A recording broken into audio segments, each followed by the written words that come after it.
From major champions choking harder than a Sunday hacker on the first tee, to players turning golf's most prestigious team event into their personal nightmare. These are the 10 worst Ryder Cup captains' picks in golf history. It might surprise you to see his name here, but believe me, this Ryder Cup pick was a huge mistake. In 2018, Jim Furyk chose Phil Mickelson as one of his captain's picks for the US Ryder Cup team, heading to Ligue Golf National in Paris. On paper, it looked like a safe choice. Phil was a Ryder Cup veteran with incredible experience and had even won the WGC Mexico Championship earlier that year. But anyone who studied the course setup could see disaster coming from miles away. Le Golf National was a nightmare for Phil's style of play. The French venue featured brutally narrow fairways, thick rough that swallowed errant drives, and water hazards lurking everywhere. It was a course that demanded precision and rewarded accuracy, two things that had never been Phil's strengths. His wild, aggressive driving style that thrilled galleries for decades was completely wrong for this setup. From the opening bell, Furyk's gamble backfired spectacularly. Phil was benched entirely on Friday and Saturday, a humiliating sign that even his own captain had lost faith in him. His only team appearance came in Saturday afternoon foursomes, where he and Bryson DeChambeau were demolished 5-4 by Sergio Garcia and Rory McIlroy. The mismatch was painful to watch. Sunday's singles provided the final insult.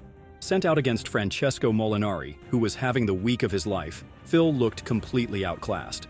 The end came in ugly fashion when he hooked his tee shot into the water on the 16th hole, conceding the match and sealing Molinari's perfect 5-0 record. Europe steamrolled to a 17.5 to 10.5 victory, and Phil's 0-point contribution said it all. The most damning part? Afterward, Phil himself admitted what everyone already knew. The course exposed my weaknesses. Sometimes the most obvious pick is the worst pick. The 1995 Ryder Cup at Oak Hill became a masterclass in how not to make captain's picks. U.S. captain Lanny Wadkins didn't just make one questionable choice. He made 3 catastrophic ones, including the most controversial decision of all, picking himself. Let's start with Curtis Strange. The two-time U.S. Open champion looked like a safe veteran choice until you examined his recent form. Strange hadn't won a PGA Tour event since 1989 and arrived at Oak Hill with zero momentum. His collapse against Nick Faldo in singles perfectly summed up the disaster. Strange was 2 up with just 5 holes to play, then proceeded to hand the match away in spectacular fashion. Faldo didn't win that match, Strange lost it. Ben Crenshaw's selection was equally baffling. The Masters champion was struggling badly with both his form and his health, looking nothing like the player who had dominated Augusta earlier in his career.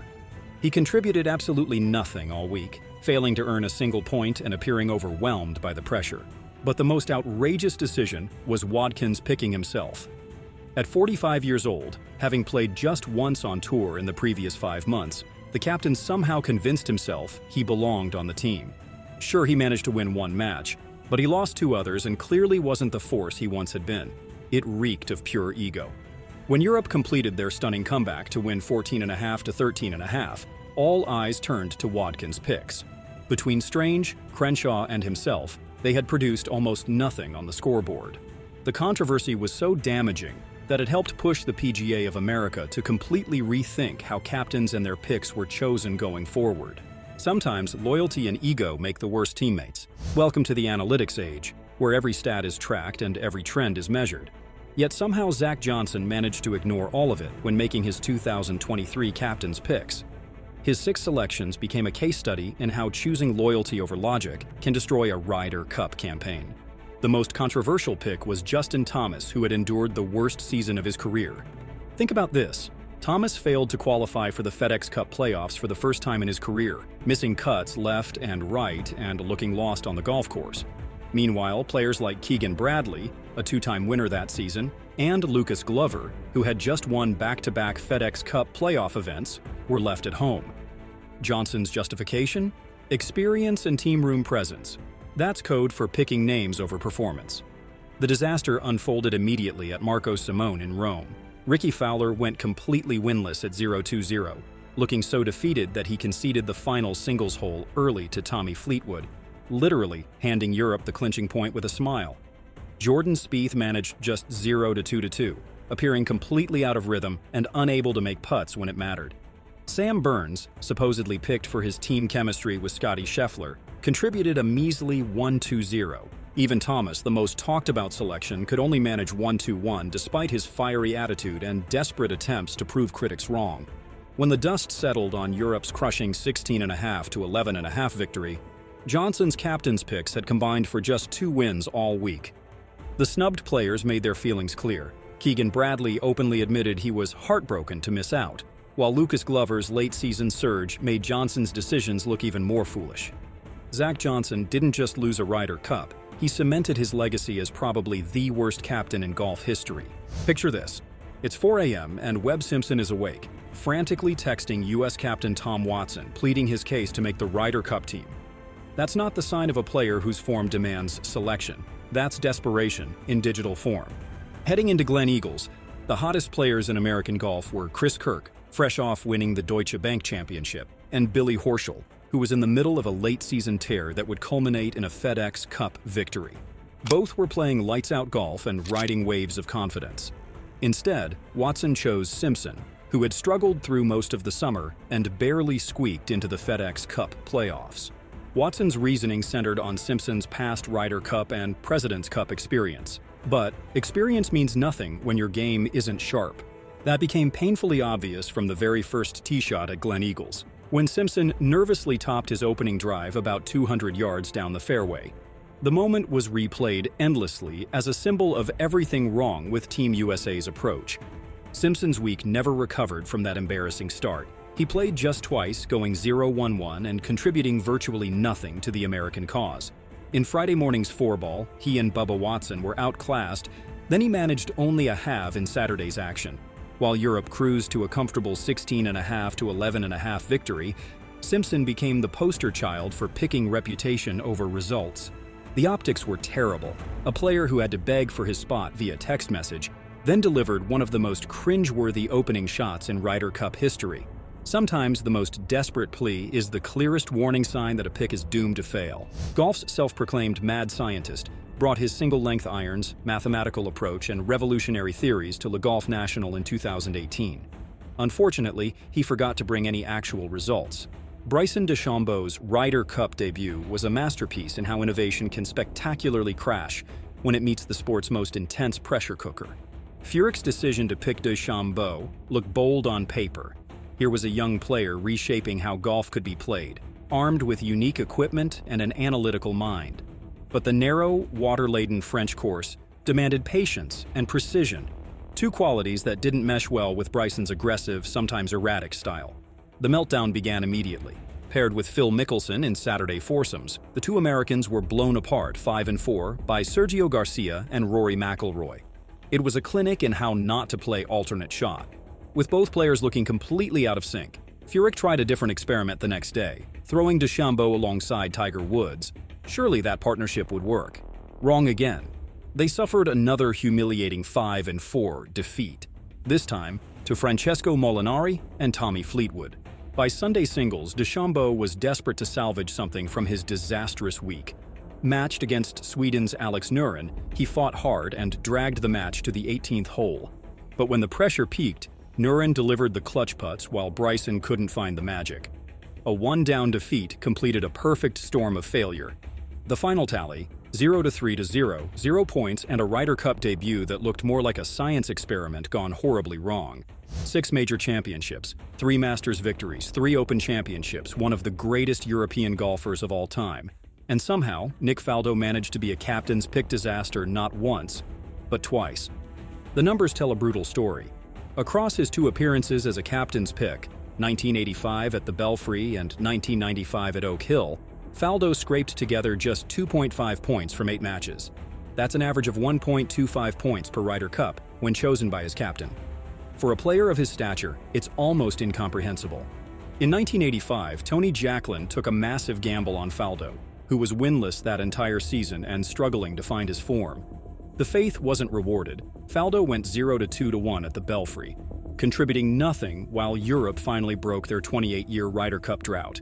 His teammates carried him to victory. A decade later, the story repeated itself. Bernard Gallacher used to pick on Faldo for Oak Hill in 1995, despite the Englishman's inconsistent play. This time, Faldo managed 1 win, but even that came with an asterisk.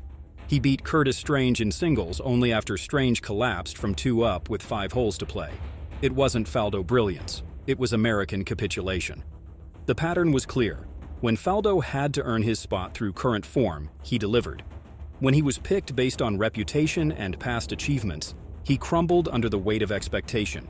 His 1-2-1 record in 1995 and overall captain's pick average became a cautionary tale about the dangers of choosing legend status over present-day performance. 1 putt 3 feet. A moment that swung the entire 2016 Ryder Cup and perfectly encapsulated why loyalty picks can be disastrous. Lee Westwood's missed short putt on Saturday's 18th green at Hazeltine became the symbol of Europe's crushing defeat, and the clearest example of why form should always trump sentiment. Darren Clarke faced a simple choice that summer: pick Russell Knox, who had won the Travelers' Championship and was sitting comfortably in the world's top 20, or go with veteran Lee Westwood, whose game had been in steady decline. Clarke chose loyalty over logic, leaning on Westwood's experience and team room presence instead of Knox's red-hot form. The decision backfired from day one. Westwood looked uncomfortable on Hazeltine's demanding layout, which required sharp putting and precise iron play, 2 areas where his game had deteriorated. By Saturday afternoon, the writing was on the wall, but nothing prepared anyone for what happened on the 18th green. Standing over a 3-foot putt that would have secured a crucial half-point for Europe, Westwood had the chance to keep momentum on his team's side. Instead, he pushed it right, handing the Americans the full point and a massive psychological boost heading into Sunday. The crowd erupted, the U.S. team celebrated, and you could see the life drain out of the European side. Sunday's singles provided no redemption. Matched against Ryan Moore, ironically, America's own last-minute captain's pick, Westwood lost 1 down, finishing his week with an embarrassing 0-3 record. Europe suffered their heaviest defeat in decades, losing 17-11, and Westwood's struggles were front and center. 2 trusted veterans, 2 legends of European golf, 2 captain's picks that bombed spectacularly. At the 2012 Ryder Cup at Medina, José María Olazábal's faith in loyalty over form nearly cost Europe one of their greatest comebacks in history. The first mistake was Sergio Garcia. Olazábal had mentored him for years and believed the fiery Spaniard would rediscover his magic on golf's biggest stage. Instead, Garcia delivered the worst Ryder Cup performance of his entire career. He went 0-3-1, missing crucial short putts and looking completely out of sorts. The man who had been Europe's emotional heartbeat in previous Ryder Cups couldn't even contribute half a point. His singles loss to Jim Furyk was the final nail in a coffin of disappointment. Then there was Padraig Harrington. The 3-time major champion had plummeted to 63rd in the world rankings and shown little form all season, but Olazábal couldn't resist the pull of past glories. Harrington's 1-2-0 record was equally underwhelming. 1 forgettable win overshadowed by 2 lifeless defeats that suggested he was simply past his Ryder Cup prime. What made their failures even more glaring was the context. Europe was facing one of the strongest American teams in years, and they desperately needed every pick to perform. Instead, Garcia and Harrington combined for just 1.5 points from 7 matches, woeful production that nearly derailed Europe's chances before the miracle at Medina even began. Only Ian Poulter's heroics and one of the greatest Sunday comebacks in sports history saved Olazábal from a legacy defined by sentimentality over strategy. Garcia and Harrington proved that even the most trusted names can become liabilities when picked on reputation rather than recent results. Sometimes a player isn't ready for the biggest stage in golf, no matter how much potential they show. Costantino Rocca's Ryder Cup debut at Valderrama in 1997 was a perfect storm of inexperience meeting impossible pressure, and it wasn't pretty to watch. Seve Ballesteros saw something in the Italian that made him use a captain's pick on a relative unknown. Rocca had been enjoying success on the European Tour and represented the kind of continental expansion that Seve loved promoting. On paper, giving a rising star his Ryder Cup debut seemed like inspired captaincy. In reality, it became a cautionary tale about throwing players into the deep end too early. From his very first match, it was clear Rocca was drowning. Paired with Colin Montgomery, one of Europe's most reliable Ryder Cup performers, Rocca looked completely overwhelmed by the intensity.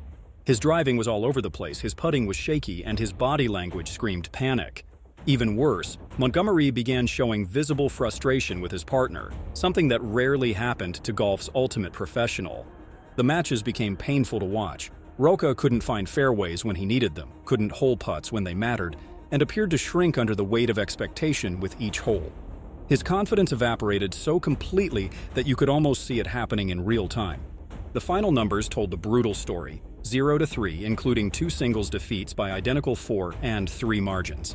While Seve's other risky picks helped Europe claim a narrow victory, Rocca contributed absolutely nothing to the cause. The greatest golfer of all time, 15 major championships, the most dominant player the sport has ever seen. And somehow, Tiger Woods managed to become the most disappointing captain's pick in Ryder Cup history. Yes, you heard that right.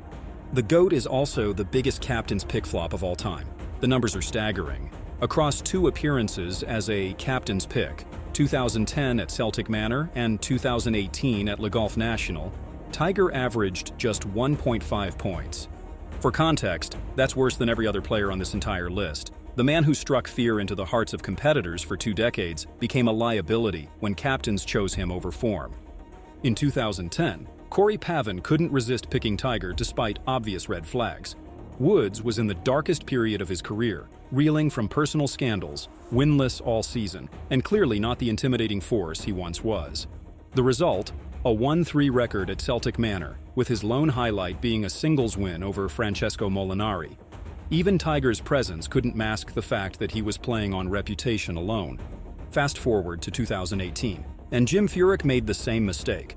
Sure, Tiger had just won the Tour Championship, but he looked exhausted, and Le Golf National's tight layout was all wrong for his aggressive style. This time, the collapse was complete. 0-4, including partnership disasters with both Patrick Reed and Bryson DeChambeau, capped by a singles loss to Jon Rahm. 2 different captains, 2 different decades, same catastrophic result. When you're picked as Tiger Woods, the legend, rather than Tiger Woods, the current player, even the greatest talent in history can't deliver. And here we have another great video for you to watch, right in the middle of the screen. Enjoy!